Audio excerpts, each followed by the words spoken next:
It was packed. And what do you know? Because when I walked in, it was packed. And what do you think I saw? What do you think I saw? What did you see? Exactly what I thought I was going to see. What? 80 women sitting alone. No men in sight. None. I saw so many Black women try to solve a problem in dating by starting to host events in person, trying to create third spaces to facilitate dating like offline. And you know what would happen every single time? The men were not signing up. They would be selling tickets to speed dating, and they would always end up with men's tickets on sale. Always, because they weren't buying any. Just the other day, a big account that I follow for Black creatives did like this cute Cupid thing where they were like, hey, send us a profile about yourself and we would love to post it and like play matchmaker. Sounds like a cute idea, right? Not one single man sent their profile in. And mind you, this is an account that has well over 100,000 followers. It's just time to stop. It's time to stop. They have made it very loud and clear that they do not singles event, and here's why I think we're doomed to be single for the rest of our lives. That was a bit dramatic, but let me tell my story. So I went to singles night at church's Charlotte campus.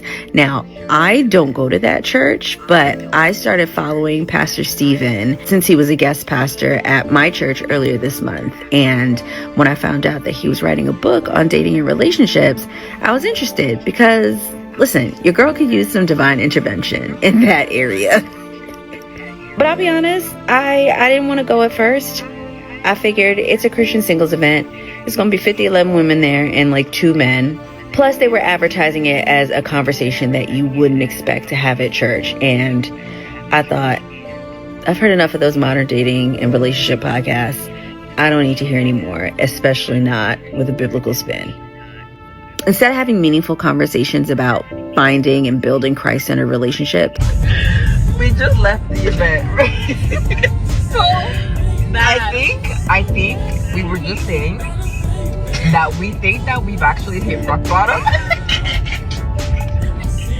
No, it was actually. We think we've actually hit rock bottom, and I think we were either punked, catfished, like or it felt like a sick joke.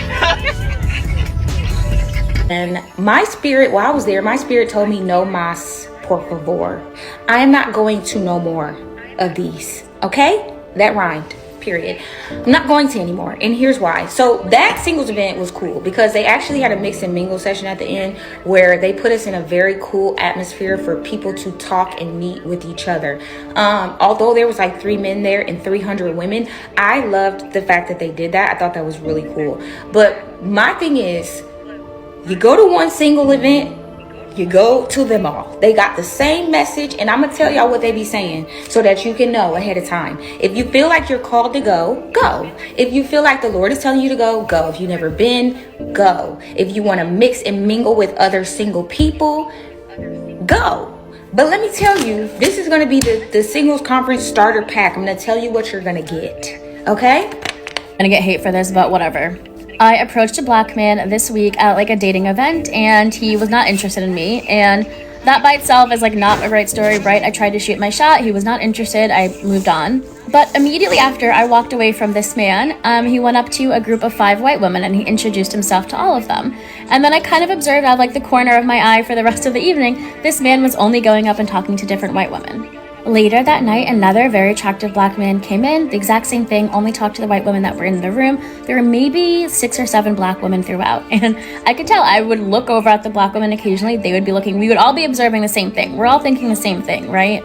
And as someone who has reviewed a bunch of different like dating events, I have seen this play out so many times where you walk into a room, the Black women are looking for other Black men, and the Black men are not looking for Black women.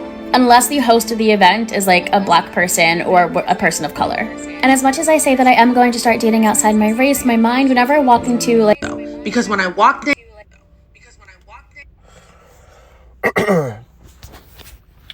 Alright, Shalom. First and foremost, before I get started, I want to start off by giving all praise, honor, and glory to our power, Yahawah, bahasham, Rawchaa Qadash. Double honors to the head elders and apostles. A great meal star who rule well, teach well. I also want to give a shout out there to the hopeful elect, to you Akim and Phil Aquath, who are sincere in this truth, as well as believers of this word, but not just believers, but doers as well. And again to you, I'd like to say shalom. Salakia one moment.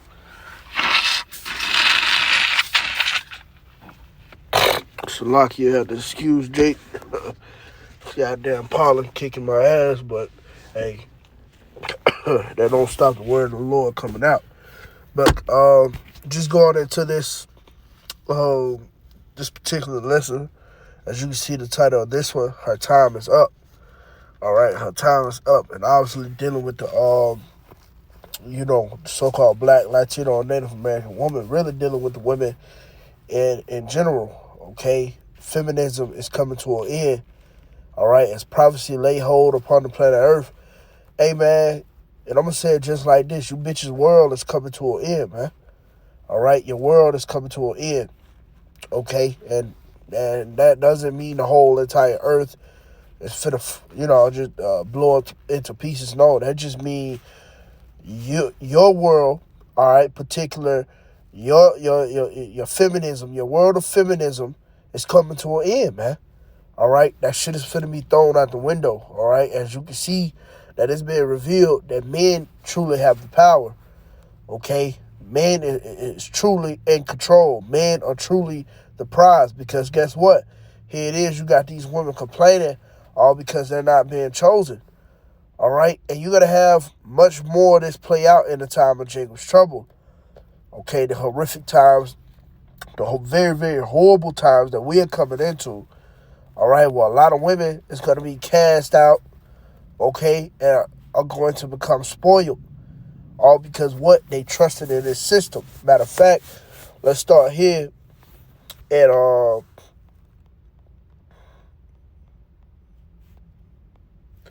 Isaiah 13 and verse 15. Matter of fact, let's start at 12. It says, I will make a man more precious than fine gold, so like it, even a man than the golden wedge of Ophir. So a man is going to be more precious than fine gold. Okay, and this is not just talking about any particular man. This is talking about a man of Yahawashi. All right, I remember way back I went to a lesson and I brought out the same scripture, but I also mentioned the scripture that said, wisdom shall make thy face shine, roughly paraphrasing. Okay, the man of the Lord are going to have that wisdom. All right, Isaiah 33:6, wisdom and knowledge shall be the stability of our times. And you're going to see it because those men of the Lord are going to have a glow in that day. Okay, remember the Lord said, my servant shall eat, as well as my servant shall rejoice. Okay, but ye shall be ashamed. All right, so you're going to see a man of the Lord glowing in that day, man. All right, but the Lord said he's going to make a man more precious than fine gold. All right, he's going to be more precious. Why? Again, because he has the wisdom, knowledge, and understanding of Yahawah by Shemiel Shah. He has the blueprint. He understands what's going on. Okay, he got the way out. All right, versus these niggas out here, these, same sock, inside out, draws, wearing ass niggas. All right, they ain't going to have shit. They ain't going to have no answers. All right, the scripture speak about how that mighty man shall basically be taken into war, which, Lord will, we going to get that. Okay, but I want to jump down to verse 15 for those who are joined into the system.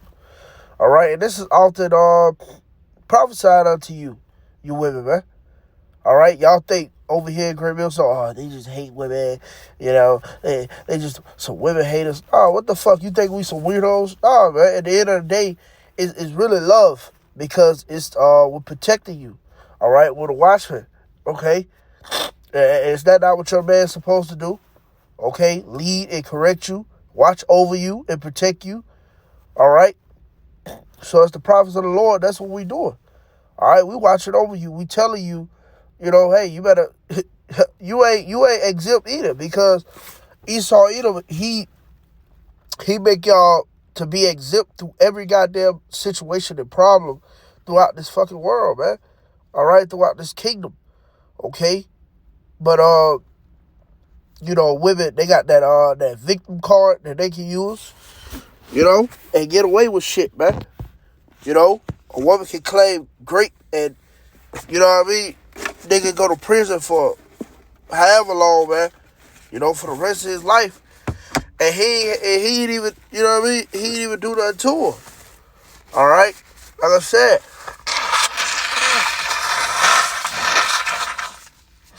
Salakia, like I said, you gotta excuse me. But like I said, man, like, shit, man, Salakia. Throw up a train of thought. But, yeah, a woman can use that victim card, man. A woman can, yeah, stop touching me.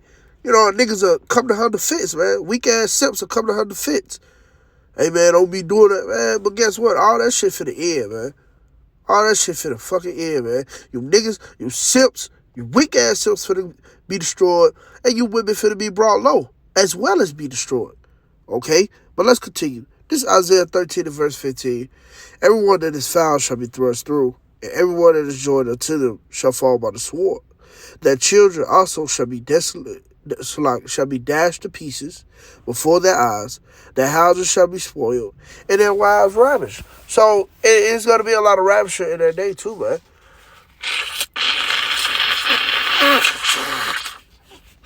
Salakia. Like I said, you got to bear with me, man. But yeah, it's going to be a lot of ravisher in that day, man. All right? It's going to be a whole lot of that going on. All right? Scripture speak about where there's no hedges. Matter of fact, let's get that. All right, well, there's no hedge. The possession is spoiled. This is Sirach 36 and verse 25. It says, where no hedge is, there the possession is spoiled, and he that have no wife will wander up and down morning. And that's what's going to come to play in the times that we coming into, man. All right? Many men going to lose their wives. All right? They're going to mourn. And the women that don't have no hedge, they're going to be spoiled. All right, they're going to be for the taking. Okay?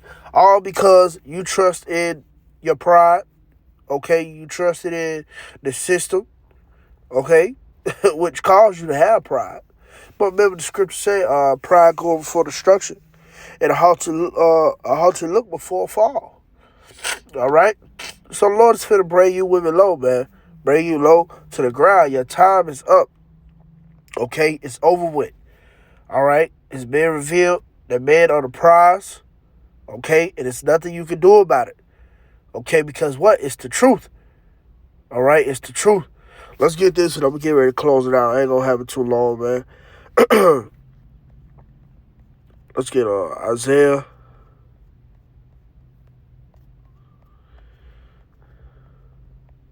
Chapter 32 and verse 2. It says, and a man shall be as a hiding place from the wind, and a cover from the tempest, as the rivers of water in a dry place, as the shadow of a great rock in a weary land.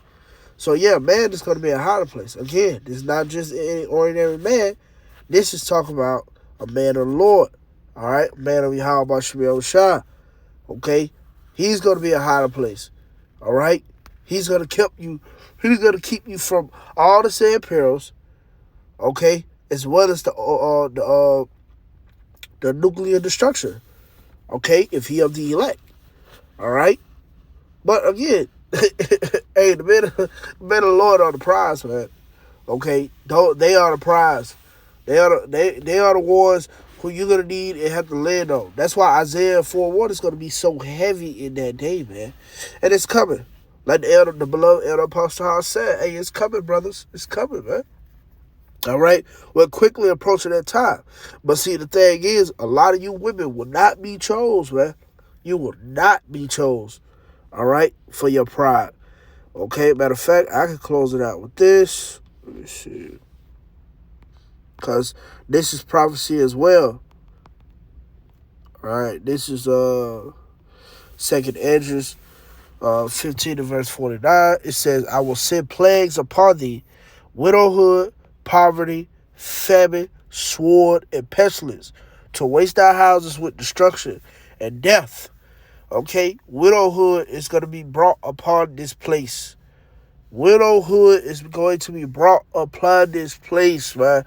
A lot of women is going to be without. You see, the thing is, you already feel like you don't need a man. All right? You already feel like you don't need a man. You do bad all by yourself. You independent. You got this. You know? All All right, Lord is going to make you, eat those words of that day. Thou sayest, man.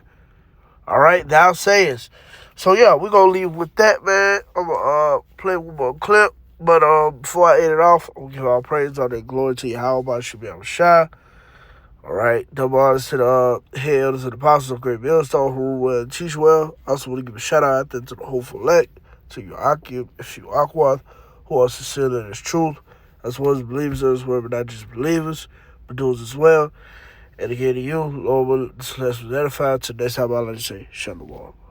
Ladies, whether you want to believe it or not, men are the prize.